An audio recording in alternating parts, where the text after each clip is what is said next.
Olá, este é o Memórias do Poder Legislativo, programa idealizado pela Associação dos Parlamentares do Estado de São Paulo e hoje a segunda parte da conversa com Maria Barros de Figueiredo Ferraz, a dona Mariazinha, filha de um grande político brasileiro, o ex-governador de São Paulo, Adhemar Pereira de Barros. O homem, o político, o interventor no Estado Novo de Getúlio Vargas, depois governador, prefeito de São Paulo até o ocaso na política com a cassação. Este programa especial faz parte de uma série que busca resgatar o legado e a história da política paulista e brasileira. Vamos retomar a nossa conversa partindo de onde paramos, do sonho do seu pai de se tornar presidente da República. Ele teve pelo menos duas grandes chances, né, de ser presidente da República. Exatamente. Na primeira vez, por que não? O que houve no meio do caminho, né? A senhora falou Primeira que ele foi vez, interventor, depois virou governador do Estado. Ele tinha o vice como era o genro do general Dutra, Novelli Júnior. Dutra, temos que lembrar aqui que sucedeu Getúlio, né, em 45. Isso. Ficou até 50, depois Getúlio Vargas, 50 até 54, quando interrompeu a presidência com um tiro no coração. E era uma linha que não era muito confiável, vamos chamar assim. Então ele abriu mão de ser candidato e perdeu essa chance, como se diz, a primeira chance. Abriu mão, ele deixou o sonho de lado por conta da política, por conta do momento político instável. E a segunda vez foi quando ele elegeu o Getúlio, em 1950. 50. Então, ele foi... Foram milhões de votos aí dos paulistas. Ele era candidato, exatamente. Sim. Foi a segunda chance que ele teve para ser candidato, para ter sido presidente. Mas também abriu mão em função de Getúlio. Não lhe faltavam as credenciais para se tornar presidente do país. Ele tinha já estava à frente a estrutura de um toda Estado pronta. Forte, poderoso, já tinha demonstrado rico como São Paulo. a linha dele, claro, de obras. Teve algum concurso de família também para ele falar não vou? Pesou a fala da esposa na época, sua mãe? Muito dos pouco. Filhos? Pouco. Ou não? Pouco. Embora nós dávamos pelo palpite, é claro que dávamos. Mas realmente ele tinha uma linha que ele realmente não abria mão. Nessa época... E ele não percebeu essa parte que realmente nós achávamos que ele devia ter sido.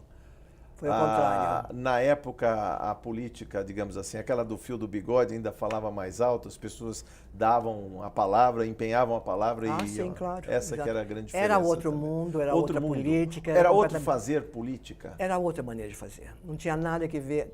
Hoje, não sei o que aconteceu, mas tudo mudou. A forma de política hoje não é a melhor possível. Realmente tem muito a desejar, tem muita coisa para ser reformada, mudada, etc. Sim. Então, não sei, ficou para trás, infelizmente, ele já acabou, foi embora. Estamos de volta aqui, só para retomar a conversa do primeiro programa que fizemos aqui, estamos retomando algumas imagens antigas. Aqui, o casamento da senhora em 1949, né, nós falávamos. Mas eu queria explorar um pouco mais a figura da sua mãe, o papel social. A senhora falou que ela não foi pedir votos, ela não ia ter o nome na cédula, mas ela fazia muito. Ela fazia campanha. Fazia. Explica pra gente como era na campanha e também no social, principalmente. Nós viajávamos muito, de trem, de carro, de tudo que é maneira, para chegar aos lugares e realmente ela visitar as pessoas e pedir voto para ele. Lógico que ela fazia campanha para ele. Fazia campanha. Agora, fora isso, ela tinha a parte que ela gostava muito, que era a parte social. Era a parte de ajudar o próximo, vamos chamar assim. Tá. Então, ela tentava ajudar todo mundo, do jeito dela, da maneira dela. Construiu esse hospital que eu te disse, o hospital de Leonor Mendes de Barros, o hospital da mãe solteira. Sim. E outros, o hospital em Campo Jordão também, Leonor Mendes de Barros para os tuberculosos. Olha o sorriso da sua mãe aí. É lindo. Ela era uma mulher fora de série, uma e sensibilidade natais? Muito grande. O Natal, aquela questão de presentes de Natal. Aquela fotografia que eu lhe mostrei a respeito do presépio vivo. Do presépio vivo.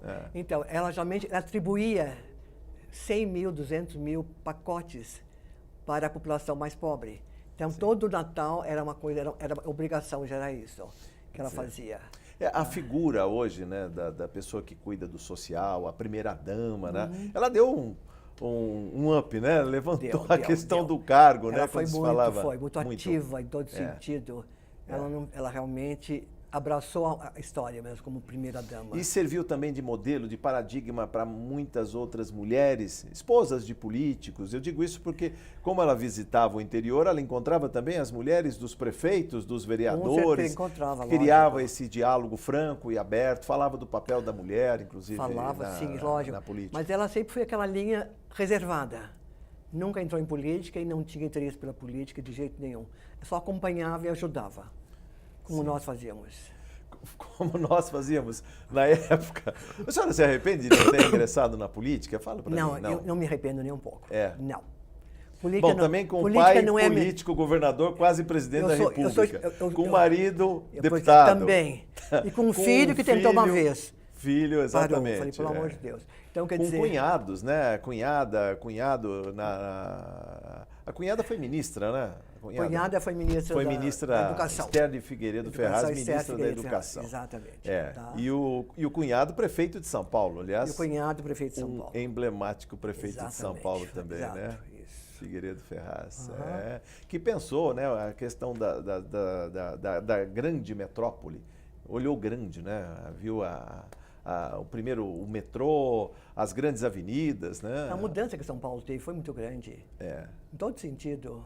Aquela cidade de taipa de pilão foi ficando para trás, né? Completamente ficou. Os transportes aí cortando a Serra cidade. Antiga de Santos, você não chegou a conhecer, né? Eu conhecia a Serra de Santos, mas já repaginada, né? Já, aquelas curvas que não acabam mais. Exatamente. Impressionante aqui. Hoje é uma estrada turística também, que é aberta à visitação só controlada pela IMAI, mas as grandes obras ali que estão na Serra, a mais recente é a pista descendente da Rodovia dos Imigrantes, que é dos anos 2000, dos anos 70 a Rodovia dos Imigrantes, mas a obra mesmo, é a Anchieta, né? Nos anos 50, com a tecnologia que tinha, a construção de tantos túneis, e a Anhanguera também patamares. Acompanhou a mesma coisa, né? Foi o mesmo tipo, mesma qualidade da Anchieta. Sim.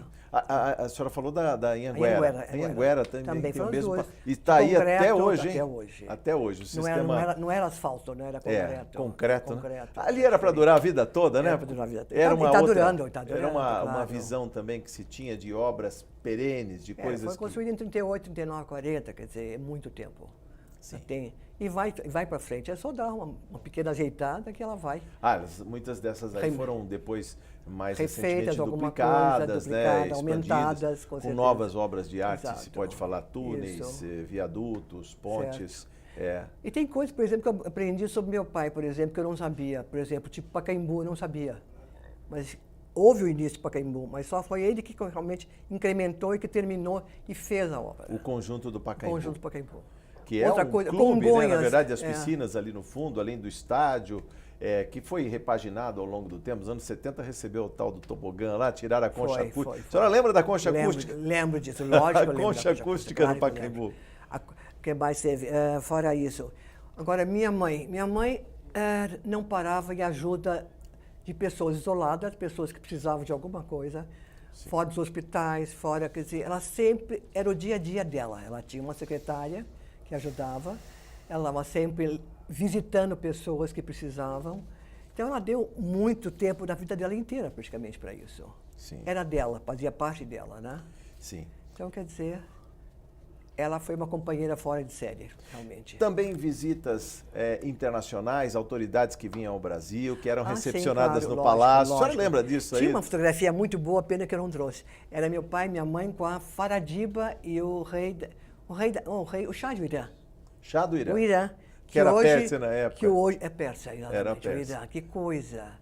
Então você vê ele participando de um jantar interessante, muito bonito. Aí com a sua irmã também, né? Na foto com o pai, em jantares. Um dia eu vou te contar uma coisa meio... Minha mãe ficou muito chateada comigo. Por quê? É um segredo de Estado. Conta para o nosso telespectador, a dona Mariazinha o seguinte, vai contar eu era pequenininha, comecei a escrever com idade de 5, 6 anos, não me lembro mais de idade, e eu fiz um bilhete para o meu pai. Pai, eu gosto muito de você. Eu gosto mais de você do que da minha mãe. Acabou. Ele guardou o bilhete, mas um dia caiu na mão dela. Você precisa ver, eu era adulta, com 3 filhos, ela veio me cobrar. Sentida, chateada comigo, como é que eu podia ter feito uma coisa? Falei, mãe, é que eu tinha uma ligação com o pai muito grande. Engraçado. Era uma figura... São coisas que afetavam até ela, que ela foi afetada. Conta um pouco mais do seu pai, assim, principalmente o fato dele interagir com as pessoas, de criar bordões. Eu vou lembrar aqui o professor Mário Beni, que também teve a oportunidade de estar conosco aqui no Memórias do Poder Legislativo, professor que é livre docente em turismo, também teve a oportunidade de falar da figura desse criador de bordões, uma pessoa que falava muito facilmente com o povo. Conta um pouquinho dessa figura. Essa facilidade tinha muito grande. Com as pessoas. Facilidade muito grande. Fé em Deus e pé na tábua. Pé na tábua. Ele era uma pessoa que até hoje falam isso sem saber. Tinha prática, tinha experiência, tinha rodado pelo mundo inteiro. Agora, ele adorava uma brincadeira, ele adorava isso. Sim. Então, o que ele pedia para a gente quando a gente viajava? Para trazer aquelas novidades que tinham nos Estados Unidos, etc, etc. Por exemplo, um deles era colocar aquilo no motor do carro. Você conhece? Motor Conheceu ou não? O quê? Você coloca a pessoa e ele ficava na janela, no Campos Elíseos. E todo mundo espiando lá, quando uma pessoa nossa, amiga, sem dizer nome, foi dar uma ligada no carro. Pum. Na hora que ligou o carro, soprou buzina, saiu uma fumaça marrom. Foi um horror. Foi um horror. A pessoa ficou parada, estática. Ele se divertia, que é uma coisa impressionante. Sim. Ele tinha. E outras coisas mais que a gente trazia que a gente não pode nem contar, né? Pois é. Almofadas, tinha de tudo, gente. Tudo. Mas era muito E a divertido. vida no palácio? A senhora é tão pequenininha lá no Palácio de Campos Elíseos, para quem não conhece, está lá de pé até hoje. Ele foi sair da Secretaria de Ciência e Tecnologia, ficou um bom tempo ali, depois migrou para o Butantã. Eu fui visitar lá quando estava na Secretaria, mudou completamente. Mudou, descaracterizou o palácio? Mas tinha tantas obras de arte lá dentro, uma coisa... Eu vi lá e fiquei chateada, vim embora e acabou-se, mas foi dar uma olhada. Quando mudamos para o Palácio Campos Elíseos, 38, eu me lembro, eu era pequena e meu irmão, nós dois caçulas, tá? Então nós fomos explorar o palácio. Fomos parar lá em cima no sótão e lá tinha um monte de coisas guardadas, tipo baú, tinha um baú imenso, tá? Nós dois com força conseguimos abrir a tampa. O que eu fiz?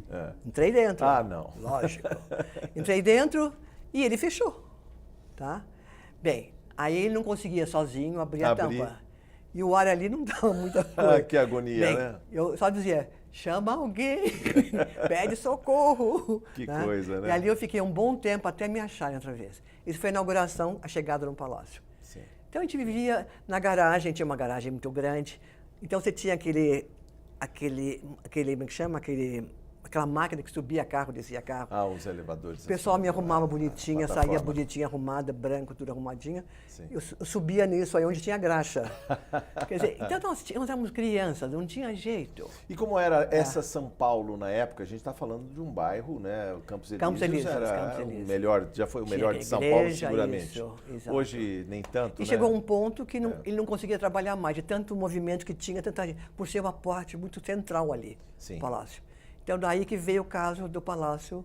Sim, dos Bandeirantes, aí do Morumbi. Uma área que ele fez um acerto... Que era uma fazenda, né? Estava bem isolada. Que era ali, do né? Matarazzo, estava construído por uma faculdade. Mas que não deu certo. Sim. Então, acertaram os dois e o Palácio ficou para o Estado, para o governo. Virou tá? E ficou uma coisa mais afastada, mais longe, bem mais fácil, um rendimento muito maior. Hoje a cidade também cresceu, se expandiu para a Zona Sul, né? Inclusive, aquela placa do Palácio desapareceu já faz anos. Sumiu. Bom, é um pedaço da história que se vai. Agora, sumiram, testemunha ocular da história está falando, a placa sumiu. O pai da criança, eu não sei quem foi, pois é, exatamente. E como é que a senhora vê esse movimento na cidade de sumir, sabe, as referências? Aqui em São Paulo acontece muito. Os cabos? De sair uma estátua de um lugar e parar em outro. Se tira uma estátua aqui do mercado, vai parar lá na Zona Oeste. O buraco, a passagem que tinha lá e hoje tem o túnel do Anhangabaú, né? Tem os buraco dois do Ademar, túneis ali. chamavam. O buraco do Ademar. É exatamente que chamavam isso. Agora, é uma tristeza a gente passar por cima da história. Estão roubando cabo de tudo que é lado. Roubaram cabo do metrô agora. Pois é. Deve ser de cobre. Só pode ser cobre para ter algum valor. Quer dizer, nós estamos nas mãos hoje, não sei, de tudo. Tenho a impressão que não é só o Rio de Janeiro, São Paulo já está pegando também. Já tá eu perguntei, mas eu queria explorar um pouco mais com a senhora no tocante de receber políticos, das conversas. Eu fico imaginando tão menina ainda, garota em casa e o pai recebendo políticos, personalidades. Eu falei, a senhora lembrou de um, né, da Pérsia. Mas eu digo, e outros políticos? Ele também, ele conclamava, ele dialogava bem com outros políticos. Ele tinha inimigos? Quem eram os inimigos dele? Porque a senhora falou do Getúlio, olha, vamos fazer um parêntese aqui. Falou do Getúlio, que foi aliado, mas depois... Lógico.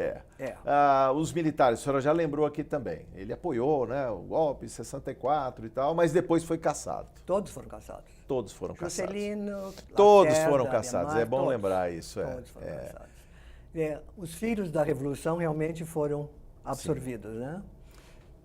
Jânio Quadros era inimigo? Porque as pessoas falavam que havia uma rivalidade muito forte, até porque se sucederam. Jânio Quadros chegou à presidência, embora tenha renunciado 9 meses depois. Ele entrou em 60, foi prefeito de São Paulo, foi governador. Entrou em 60 presidente e renunciou em 61. 61, exatamente. Renunciou. 61, Só que ele, aparentemente, o que corre não é bem isso. Você sabe qual é a história. Seria um queria golpe que ele ia pelos dar. braços do povo. Está aproveitando a folga dos deputados, dos senadores, e aproveita. Mas nessa altura, aquele senador Auro Moura Andrade, me parece que foi ele, né? Que pegou o pedido de renúncia, levou, foi aprovado e acabou. Encerrou o caso. Pois é, Não mas, foi dona assim? Mariazinha, como é que é, por exemplo, na política, essas mudanças? Brusca, para o país é muito negativo, é horrível. Porque praticamente, se estiver sendo feita alguma coisa, para tudo. As obras param, não há isso, o dinheiro se gasta de Hoje, maneira principalmente, errada. ainda há muita descontinuidade, Hoje tem, né? Realmente começa uma obra Esse ano está um ano muito aflitivo, realmente. É um ano que eu queria que acabasse logo. Houvesse eleição já, tem chão pela frente ainda, né? Temos coisas pela frente muitas ainda. Estamos Mas o modo de fazer política, conta pra gente como era. Tem nada a ver com o de hoje. É outro mundo, é outra forma de fazer, O legado, é outra maneira de trabalhar. Quer dizer, aquilo saía, tinha efeito, saíam as obras, o povo participava daquilo, era diferente. Eu vi em algumas fotos, é claro, muito da família ainda, né? São fotos de família, mas o povo, as pessoas no entorno, muito próximos dos políticos. Hoje parece que os políticos estão apartados. Na época da eleição, sim, está ali na linha de frente, na rua. Mas hoje o povo está Tinha um calor humano muito grande no nosso tempo, muito grande. As pessoas gostavam mais dos políticos, amavam seus políticos. Amavam seus políticos, exatamente. Tinha. É outra coisa, completamente diferente. Ele, quando morreu na França, morreu em Paris, veio para cá, praticamente ninguém... Mas o enterro dele foi uma coisa impressionante. Era carro de bombeiro, eram milhões de pessoas. A noite inteira na casa do pai dele, que foi colar. Quer dizer, você via o carinho de todas as pessoas, era uma coisa louca. Demorou uma semana até ele conseguir tirarem de lá e vir para cá, foi uma coisa absurda. Minha mãe passou bem apertado esse tempo, foi uma coisa muito difícil para ela. Como é que foi? Ele estava em Paris, estava exilado? Teve infarto em Lourdes. Nossa, de Lourdes, sul da França. E lá ele... foi levado para Paris e acabou... Foi levado. Quem era amigo dele era o general de Gaulle, que mandou buscá-lo de avião, e ele ficou num hospital em Paris. E nós fomos para lá, fomos eu, meu marido e minha mãe, nós três.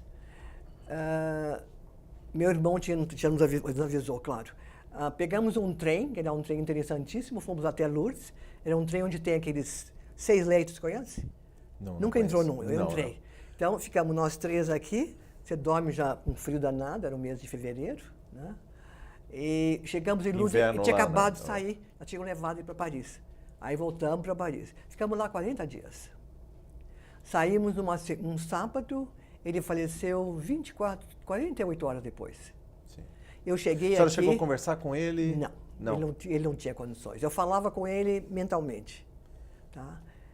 Ele identificava, ele conseguia mas pelo olhar saber... Mas ele estava todo ligado em tubo, não tinha como falar. Não tinha condições, não tinha.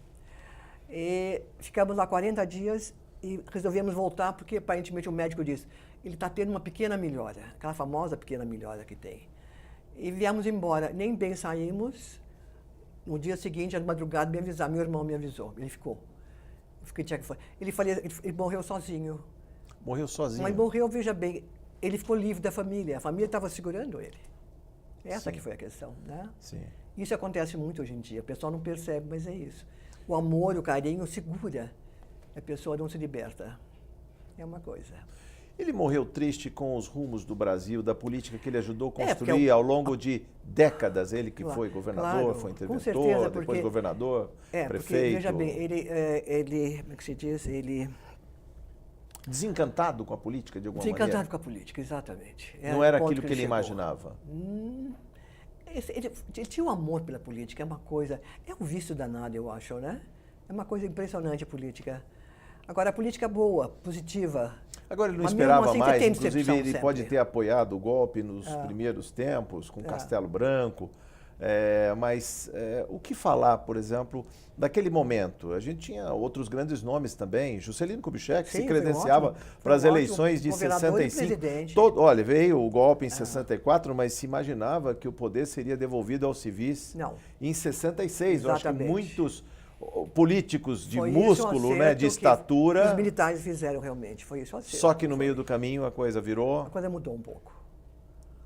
Mudou um pouco. Mudou foi muito, né? Porque foram 20 anos, 21 anos É. de ditadura militar, Ditadura militar. sucessivos governos, foram 5 governos Eu militares, sei dos disso. generais. Ainda tem gente hoje de pouca memória, Tem. Dona Mariazinha, ainda Tem. pedindo a volta dos militares. Eu sei. Para esses, Eles que não nunca sabem, viram. Mas não sabem Primeiro como se defender, não sabem, não entendem, nem sabem o que é isso. Não Eles sabem o que é pedem isso. em função disso, é claro. É.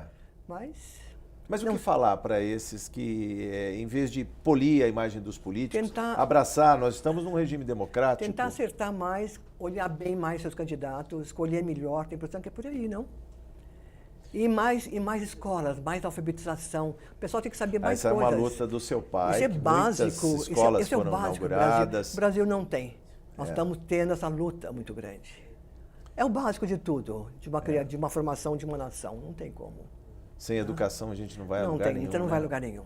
Não vai. E depois, na hora que você consegue educação, você precisa de uns 10 anos para ver o efeito disso, o resultado disso. né? Coisa que muitas vezes a política não espera esse tempo não, todo, não porque dá são tempo. gerações, Mas né, é uma coisa que realmente é demorada. que precisa, né? Que precisa. Não O é ensinamento fácil. que fica, o legado que fica. A gente já falou da família, né? A senhora Sim. falou do seu marido que foi deputado aqui, Tá. inclusive.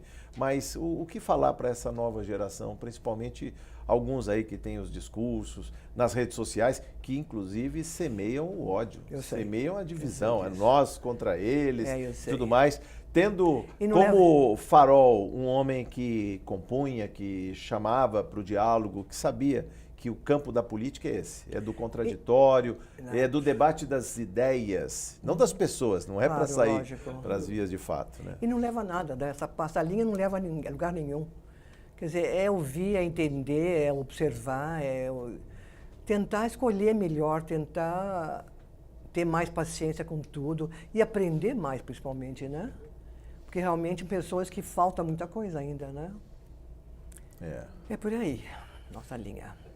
Mais educação, Com certeza. mais política, Mais- bons Mais educação. partidos mais Mais orgânicos educação, também. A gente mais falou de saúde, partidos, é falou aquela um pouco linha de aqui de sempre. partidos também, mas a responsabilidade também cai sobre, né, os partidos políticos. Hoje são 35 partidos 35 partidos. políticos Os Estados registrados Unidos no tem Tribunal 2. Superior Os Estados Unidos tem Eleitoral. 2 partidos, talvez 3. Que se revezam Dois aí no principal poder, e né? mais um pequeno. Tem outros partidos menores, mais regionais Mas e nós tudo temos mais. 35 aqui, é um absurdo. É muita um coisa. absurdo. Por que deixam? Quer dizer, quanta reforma tem que ser feita? Não estão fazendo nada. Eu imagino, né? Até para fazer um jantar, convocar as lideranças dos partidos, haja sala, né? Haja Para sala. colocar tanta gente Muita na gente. política. Então tem muita coisa para ser feita ainda. Então, se a gente pudesse escolher alguém certo para essa eleição que se aproxima agora, seria uma maravilha.